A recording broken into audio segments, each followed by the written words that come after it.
My name is Taylor Rose, and welcome back to my channel where we talk about everything reading and writing. So I take back what I said in my last RomanceCon video. Clearly it's a dumpster fire. Let's get into it.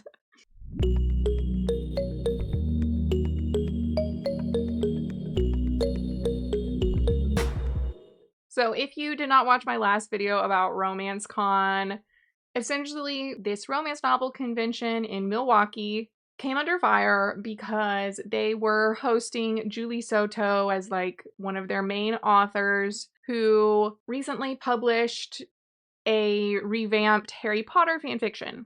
And while that's totally fine, nobody really has any issue with fanfiction having its serial numbers filed off, people were upset because the book is advertised almost exclusively using Harry Potter. Then people realized, oh my gosh, the people running the convention are also really promoting Harry Potter at their other event, Enchanticon, which had at least 5 Harry Potter themed events going on.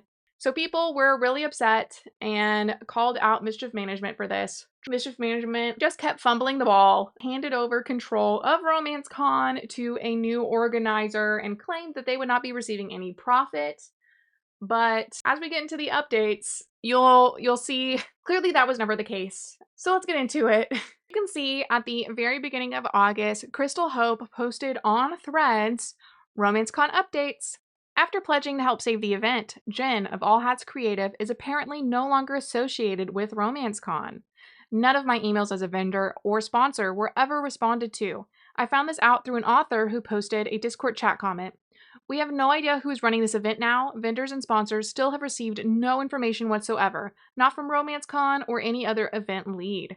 RomanceCon, when are we going to be told what's going on? I'll be honest, I'm not shocked, really, that this happened. So Jen apparently has at least 10 years of experience running events, event planning, that sort of thing. But her business, All Hats Creative, is brand new. And I wouldn't want my brand new business associated with this dumpster fire. So, it's really not that shocking that she abandoned ship, especially when the event is a month away at this point. I think she realized there's no salvaging this. Aria Marie Reeds posted this screenshot with the official announcement from RomanceCon official. It was a Discord post. Well, there's our answer, folks. Jen / All the Hats is no longer running RomanceCon because of professional commitments. And you can see RomanceCon's message here. Jen has stepped away due to professional commitments and out of respect for the time this event deserves. While she won't be involved in day-to-day planning, she remains a strong supporter of RomanceCon and is cheering us on from afar. We'll be naming a new event lead soon, and thanks to Jen's early contributions, the event is set up for success. Melody will continue managing author communications and supporting the team as we bring exciting new programming to life and make this a true celebration of the community. As of today, August 6th, there hasn't been any new event planner announced, so clearly Mischief Management still has its filthy little claws in this event. So that's pretty upsetting. No proof was ever provided, and it's clear that where would the profit be going other than Mischief Management at this point? Andrea Anderson, author, posted a day later, your daily reminder that RomanceCon is still planning on scamming thousands of readers on September 5th and 6th in Milwaukee. There are only 36 authors left in an event originally advertised with 230 plus, and instead of refunding the readers who bought tickets, they're just begging anyone to take a table. What do you think will happen when 2,000 to 3,000 readers meet all 36 attending authors in one room within an hour and realize they were completely ripped off? So you can see at the bottom, Eliza MacArthur posted her receipt for her ticket. She got the premium pass, so the weekend pass for the whole event, $375. I can't imagine. And there was even more than 230. I think the top count that they had on their site was like 280. Hey, Melissa Grace posted on the 4th. She's addressing a Melody. So Melody is the bookseller for the event. Typically, when you go to book conventions, you can pre-order books, and they take care of all like the logistics and the ordering for that. So Hey, Melissa Grace says, "Hey, Melody, are you the one sending this out on behalf of RomanceCon? Last we heard, you were in charge of author communication. This you, for the record, we asked our table fees to be donated to trans organizations, not handed out to other authors. You heard that right. RomanceCon is giving away abandoned tables. And I say abandoned loosely. They rescinded their attendance, said they wanted their fee donated or their table given to a trans or non-binary author, and clearly that's not happening. So you can see this email people are receiving from RomanceCon asking them to attend as an author. You may have seen some of the recent conversations surrounding RomanceCon. We want to acknowledge that and also share that the event is happening, and we are working hard to make this a joyful, welcoming event for everyone who's already committed to attending and for those who've been waiting for their chance to join. Given the proximity of the event, table fees have been waived for all new authors signing up from today forward, and we'd love for you to join us at RomanceCon 2025. You're waiving table fees for tables that are already paid for because you won't get refunds. Okay. We are still expecting thousands of attendees, and we owe it to them and to you to create something truly special. We are building new, exciting programming that centers the romance community, its authors, and readers. This will be a celebration of the stories, creators, connections, and joy that bring the community together. You're doing such a great job bringing everyone together at RomanceCon. Phenomenal, phenomenal job. Hey, Melissa Grace continues. I've been real nice about this up till now. Honestly, we all have, but since you keep trying it, I'm done. Let's be clear. I don't think this is just about the readers. This is also about you not wanting to cancel pre-orders and take a loss. And I get that. We all do. But this wasn't the way, and it still isn't. You are not being transparent with attendees about what transpired, and that is not okay. We all would have rallied for you and made it worth readers' while to not cancel those orders. And I think the local MKE bookstores would have too. Look how quickly they jumped into salvage this weekend when they didn't have to. One thing about the romance community is we have each other's backs. We rally for one another, and that's why we were in this situation to begin with. It doesn't sit right that not only are these tables being given to people, but the messaging of support for the trans community has disappeared entirely.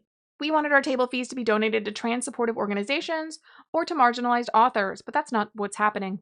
As an indie author, I understand we all have to be concerned about the bottom line, but something I love about this bold, supportive, loving, and diverse romance community is that our integrity is not for sale. Right? Nell Stamp posted, they are giving away author tables for free to another author, Jean Meltzer's friends.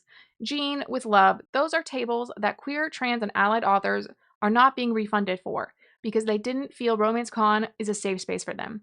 They've asked for refunds for their table fees. She updated shortly thereafter, update, after calling in nicely, I'm now blocked by Jean. And you can see from these comments that Jean blocks a lot of people. Bros and Pros chimes in with some more explanation. Jean Meltzer hasn't deleted her socials. She just went on a wild and thorough blocking spree of authors who post anything about what's happening in Gaza.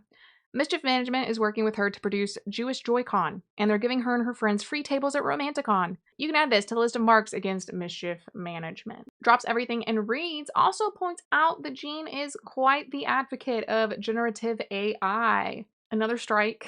It is just a little ironic given the fact that all of this started because of Mischief Management supporting JKR. Meanwhile, as people are pointing out on threads, this post from Whimsical Fiction. So we know that Mischief Management stepped back from hosting RomanceCon, but was anyone aware that they're also planning Jewish JoyCon? The company based off the IP of an anti-Semitic Holocaust denier who depicted her money-hungry goblin bankers with anti-Semitic stereotypes for Jewish people, hosting an event to celebrate Jewish joy, and that's cool with everyone. They do add, I'm not Jewish, so I can't speak as to whether or not this constitutes harm to another community outside of my identity, but given everything happening currently with RomanceCon, I feel like this is a valid thing to bring up. A third space is books, agrees, thank you for bringing this up, I'm Jewish and also not okay with this. Obviously, Jean Meltzer is apparently totally fine with this, given that she's the one who hired Mischief Management to run the event. Reading Under a Desk shared this post that Jean shared on her Instagram. Probably also tells you a lot. Apparently, she limited the comments after her followers chewed her out for this photo. There are just so many layers to this.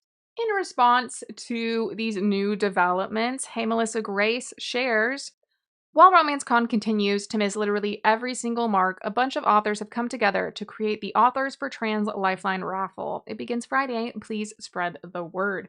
So you can check them out on Instagram. You can see their handle here, Authors for Trans Lifeline raffle. Baker Street's Revisions gives a little more detail to how RomanceCon's giving away these tables. Someone asked, who's the person who hired Mischief Management for Jewish JoyCon? And Baker Street Revisions responds, it's Jean Meltzer, and today she posted on the Jewish Women Talk About Romance Facebook group that RomanceCon is offering free table fees for any author who uses her name on the sign-up form. I posted my concern about there being a lack of transparency regarding why they needed to fill tables in the first place, and I'm no longer in the Facebook group. Looks like I've been blocked. Stress in a Box made this post. I urge everyone to bring the same energy shown towards RomanceCon to Enchanticon. This event is run by the same team, and its decision to platform J.K. Rowling's IP and its original programming was a major factor in RomanceCon's backlash.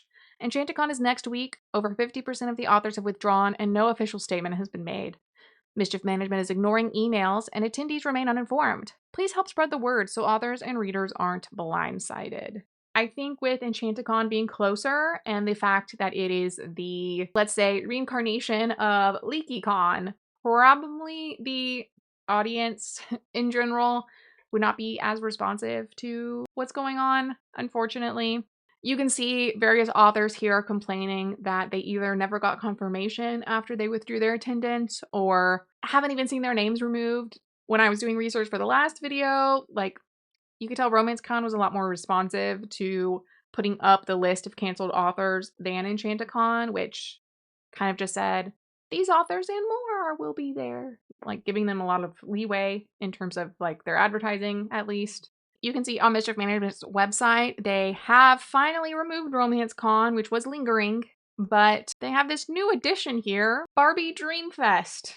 The ultimate Barbie fan event. Barbie Dreamfest is a brand new 3-day experience for Barbie fans of all ages, coming March 27th and through 29th, 2026 to Fort Lauderdale, Florida. So they are, in fact, doing this in, obviously, I don't think anyone could get away with doing a Barbie event without Mattel, but they're doing it with Mattel. It makes me wonder if they know anything about what's been going on and are willing to just overlook it, or if they have no idea. So, as you can see, this event has become and remained a dumpster fire.